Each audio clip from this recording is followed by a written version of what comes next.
Our service today is about how fascist tendencies have caused a war on diversity, equity, and inclusion, and how it has economically and socially impacted families, travelers, immigrants, and U.S. citizens. We have done our best to provide several stories in regards to these issues, but not all names are known. Our first story is about Jacqueline Rojo, and excuse me if I pronounced that wrong. She was an 11-year-old student who committed suicide on February 8, 2025, after other students and school teachers bullied her by claiming that her parents were in the United States illegally at the Gainesville Intermediate School in Texas. News reports and family testimonies state that the school was aware of the bullying and never shared it with her family. She was a Hispanic Catholic girl that loved making TikTok videos, being active, swimming, and spending time with her family. The school did not release any specific information about the students or incidents, but stated they have several policies in place to combat bullying. Our second story is about a 10-year-old United States-born citizen who was deported on her way to for a follow-up medical appointment for a brain operation. She was born to undocumented immigrants, and on the way to Rio Grande, Texas, from Rio Grande, Texas to Houston, when they passed an immigration checkpoint, her parents, while they had a copy of the legal documentation had been stopped by ICE at least 5 times previously and had been allowed to pass through the checkpoints after presenting to the authorities the documents from the lawyers and their doctors. So they went through 5 times already. And on the 6th time, the authorities at the checkpoint deemed that those letters were insufficient and not only arrested her parents for not providing proper documentation, but they separated the family themselves.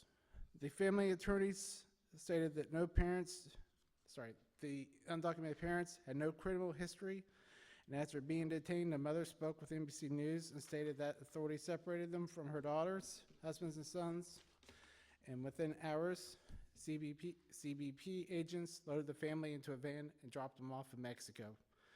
After spending time in a shelter, the family moved into a house. However, according to the mother, her children were unable to sleep due to concerns about their safety and having been left in the area of Mexico where U.S. citizens are often kidnapped.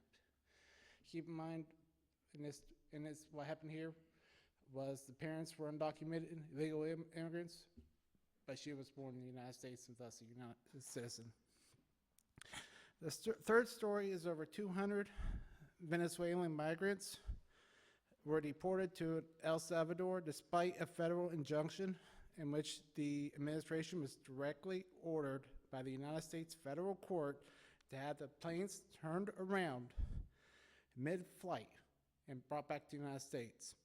This story is further complicated due to the president using an 18th century wartime law that has only been invoked 3 times in the United States history, one of which was during a world war.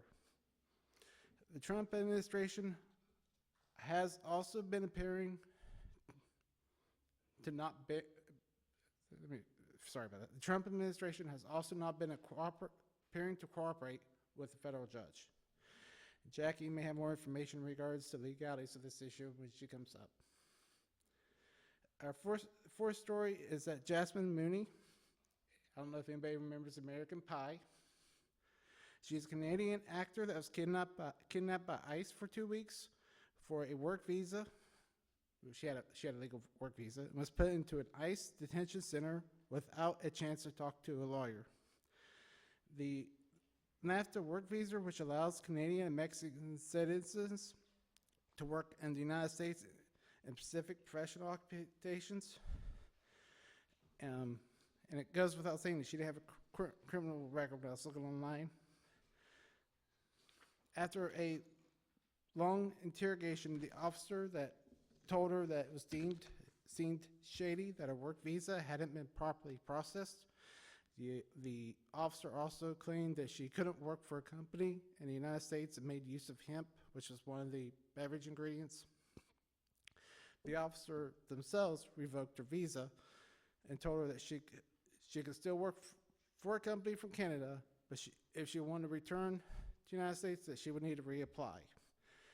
And the cell conditions that she was detained in were inhumane, and she has been banned from working in the United States for 5 years. The fifth story I have is that of a scientist with a work visa who was denied entry into the United States for expressing sympathy in text. That after the border officers went through their phone, they said, no, you can't work here. You express sympathy, it's denied. There have been also cases where students on visas and green cards are being abducted and detained by ICE for protesting. And yeah. So this hits close to home in Charleston. Some of you were at the Uganda festival last night. They're in on an F1 cultural visa, and then this morning Uganda is on the tariff list. So the clown show could very easily misinterpret their cultural reasoning if they step out of line, and you know, the joy of those kids, they could be sent back to Uganda. I mean, that's an if, but listening to those stories, I wanted to hit it close to home because the joy that they had last night. So where does all this lead? Other countries are not only boycotting United States goods, but also issuing travel advisories, warning people not to come to the United States. Canadian tourists are canceling their seasonal travel reservations. They are selling their winter homes. Europe is also boycotting American goods, advising travelers, especially trans ones, that America is unsafe. This causes several problems since Canada is one of the largest sources of tourism's income from the United States. In 2024, 20 million Canadian tourists visit the United States. They spent $20 billion and supported 140,000 jobs. Canadians' population is 40 million, according to statistics I found. So 50% in the entire country visit the United States and had 77 million tourists. So one country is contributing to 26% of the visits. This also impacts airline travel, restaurants, vehicle rentals, loss of sales taxes, loss of business incomes, and a whole lot more. And also not just the Canadian tourists that have been impacted, but European countries are also boycotting not coming too. So with that being stated, let me introduce Jackie Lozano from ACLU to speak on more.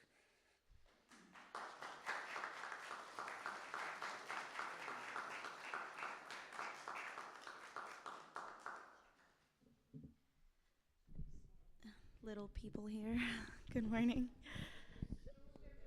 Oh no, not the stool. There is a stool. If you need it. Oh. Hold on one second. Wow, you guys are fancy. Thank you. Good morning, everybody. My name is Jackie Lozano, and I work for the American Civil Liberties Union at the West Virginia affiliate, and I work or specialize in immigrants' rights. I'm not a very good public speaker. I do get a little bit of anxiety, so I am going to read off my notes. Again, thank you for gathering here today and for allowing an open space for me to come and touch on these types of issues. It's an honor to speak with you about this subject that has long been, at the center of both, a national debate and a personal struggle, immigration in America. Immigration has always been a cornerstone of this nation. And from the earliest days of our country, people have sought refuge, opportunities, and a better life on our shores. America was built by immigrants, and it continues to thrive because of their contributions. But today, we are facing a complex and evolving set of challenges surrounding immigration that demand our attention, empathy, and action. First, I'd like to touch base on the border crisis. One of the most pressing issues we face today is the situation at our southern border. The number of people attempting to cross into the US has surged in recent years, and families, children, and individuals who are fleeing violence and poverty and political instability in their home countries have arrived seeking asylum and a chance for a better future. While our nation is known for its generosity, the current system is extremely overwhelmed. Border patrols are stretched thin. Sorry, I do have a cough drop in my mouth, so if you hear it, I apologize. Border patrols are stretched thin. Facilities meant to house migrants are overcrowded, and the legal processes are backlogged for years. This results in a humanitarian crisis on our doorstep that demands a humane and efficient solution. Then there's the path to citizenship.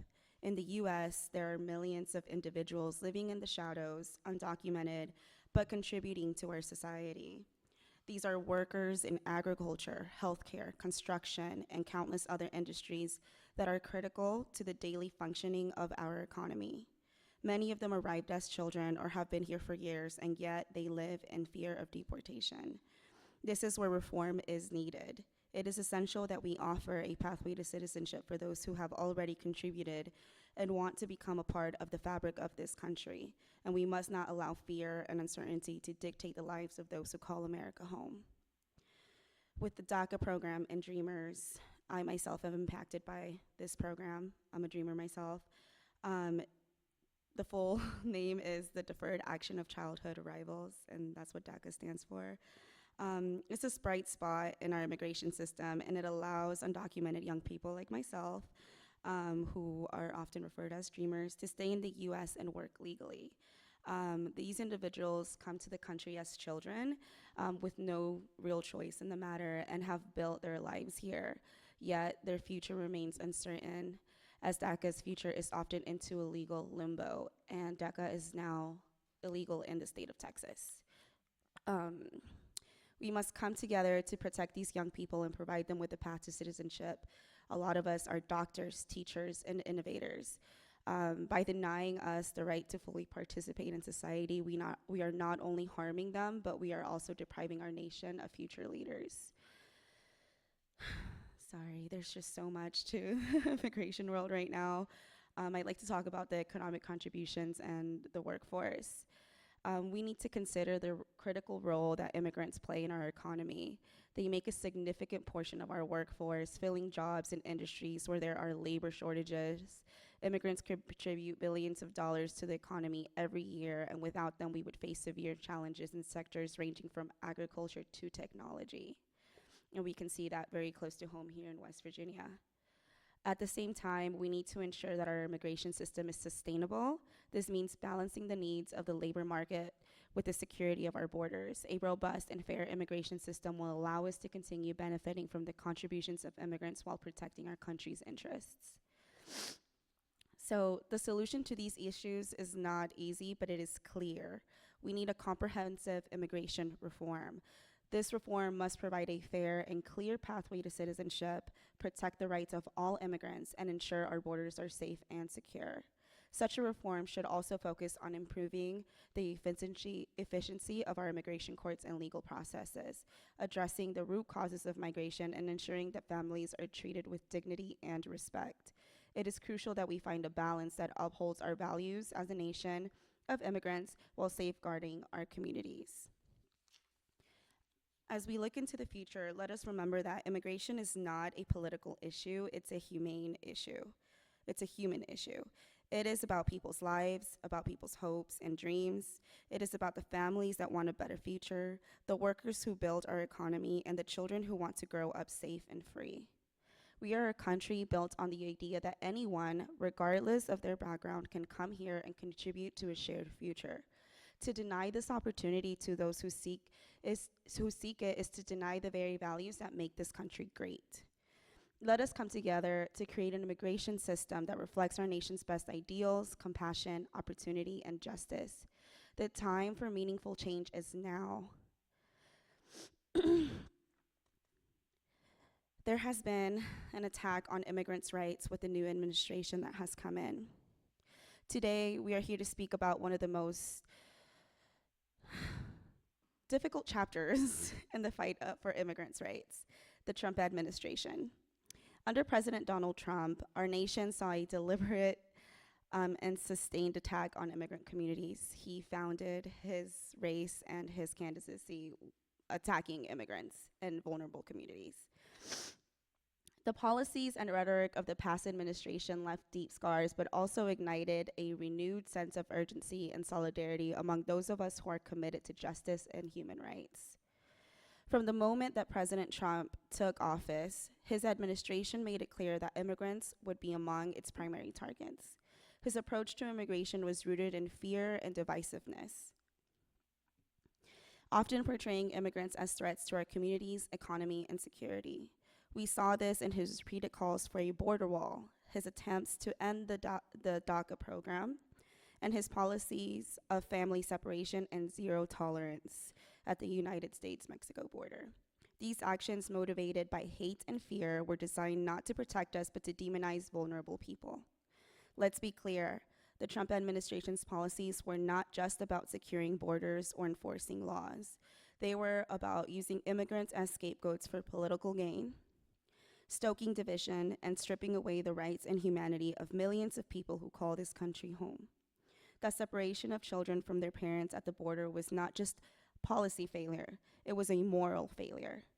Families were torn apart, and the trauma that continues to affect those children and parents is immeasurable. The impact on immigrant communities was devastating.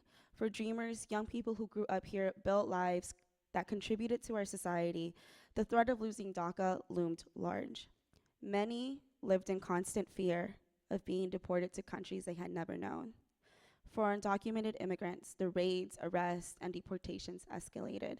Across the nation, immigrant families faced uncertainty, anxiety, and the harsh reality of living under a government that saw them as less than human.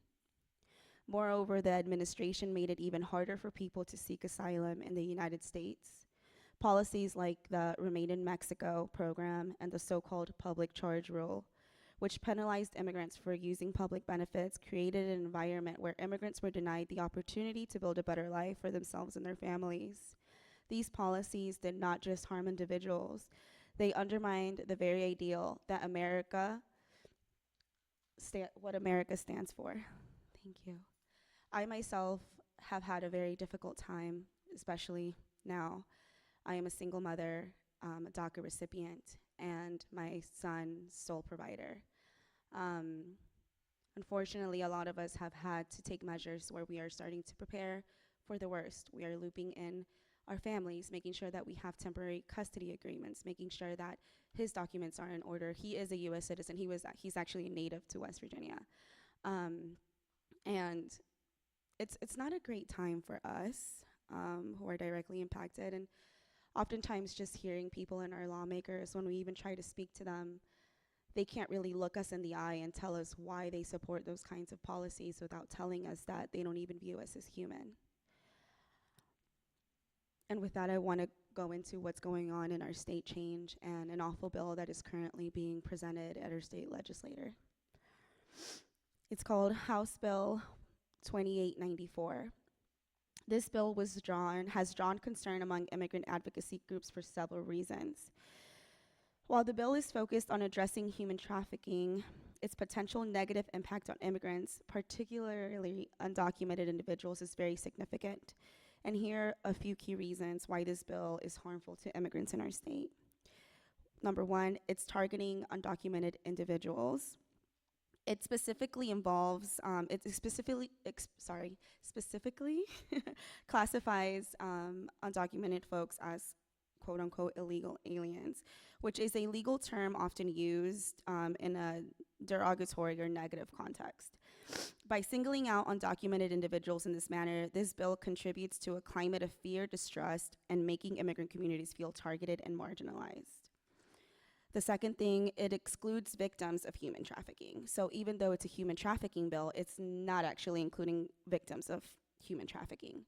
The bill's provisions make undocumented immigrants ineligible for certain forms of restitution or protection if they are victims of human trafficking.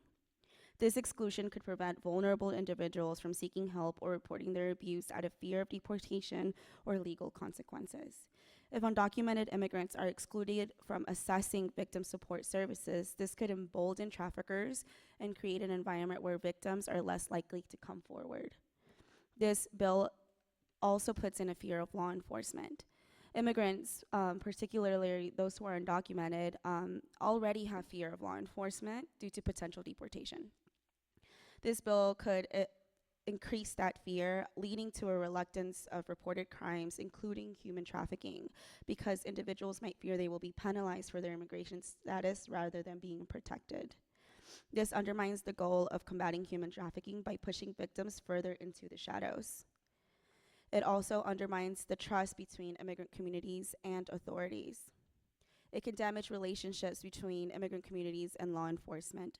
Immigrants who fear being identified or detained may avoid contact with the police, even if situations where they are victims of a crime, further isolating them from the support and protection of the justice system.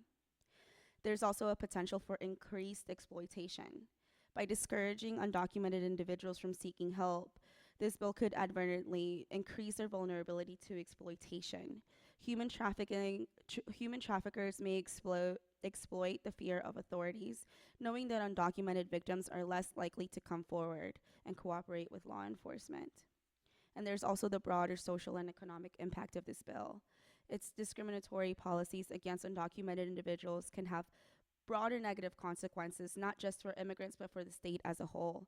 Immigrants contribute significantly to the economy and culture of states like West Virginia. Policies that marginalize these communities could reduce their economic participation, increase public health risks, and exacerbate social tensions. The way that this bill is being framed is, if any of you happen to be riding or giving somebody who is undocumented a ride, could be to church, could be to the doctor's office, to the grocery store. If you are pulled over and they check their status or they see on their IDs that they are not, that they do not have a legal presence, they will charge you with human trafficking, and that is a felony charge in our state. And this is very, very, very dangerous, not just for our immigrant peers, but as well as our allies. And it could really, really affect just how our state is working as a whole. In short, House Bill 2894, its intent is to address human trafficking. Its implementation could harm vulnerable immigrant populations by deterring them from seeking justice and protection. And this undermines efforts to combat the actual problem, which is trafficking, as victims need a safe and supported environment to report their experiences and access to necessary services. So what does the resistance and the road ahead look like? However, despite the relentless attacks, we cannot overlook the incredible resistance and resilience shown by immigrant communities and activists during this time. We saw countless organizations, grassroots movements, and allies rise up to demand justice and accountability. We saw communities come together to protect immigrants, the fight for DACA recipients, and the challenge to the Trump administration's unlawful actions in the courts. From the street protests to the legal battles, from sanctuary cities to the tireless work of immigrants' rights group, the resistance has never stopped. And while we know that the Trump administration's reign is not over and the work is far from finished, the damage that it is doing is not something that can be erased overnight, but it has underscored the urgent need for a comprehensive immigration reform. This fight is not just about undoing harmful policies, it's about building a system that reflects our values of equality, dignity, and justice for all people, regardless of their immigration status. The next administration, because we will not let him go for a third term, the next administration must take bold action to reverse the damage done and create a new framework for immigration that is just, humane, and equitable. We need to protect DACA recipients and their families. We need to ensure that asylum seekers are treated with dignity and respect. We need to provide a pathway to citizenship for millions of undocumented people who live and work in this country, contributing to our society every single day. So as a call to action, As immigrants' rights activists, we have an obligation to ensure that we never again let fear and hatred dictate the policies of this nation. We must continue to hold our leaders accountable, demand meaningful change, and stand unwavering in the belief that all people deserve the right to live without fear of deportation, to work with dignity, and to live in a community that welcomes them. We must also remember that the fight for immigrants' rights is tied to the broader struggle of human rights. It is not just about protecting the rights of one group, but about creating a society where everyone, regardless of where they come from, can find a place of safety and opportunity. The fight for justice is indivisible. As we move forward, let us hold onto our commitment to the truth. Immigrants are an integral part of this nation, and we will not allow their lives to be reduced to political pawns. We will not allow their contributions to be ignored, their rights to be violated, or their humanity to be denied. We will continue to rise, to organize, and to fight until every immigrant is treated with dignity, with the dignity that they deserve. Thank you for your courage and your activism and your unwavering commitment to justice. And together, we will continue to push for a future where immigrants are not only welcome, but celebrated as the heart and soul of this nation. And with that, I leave you. Thank you.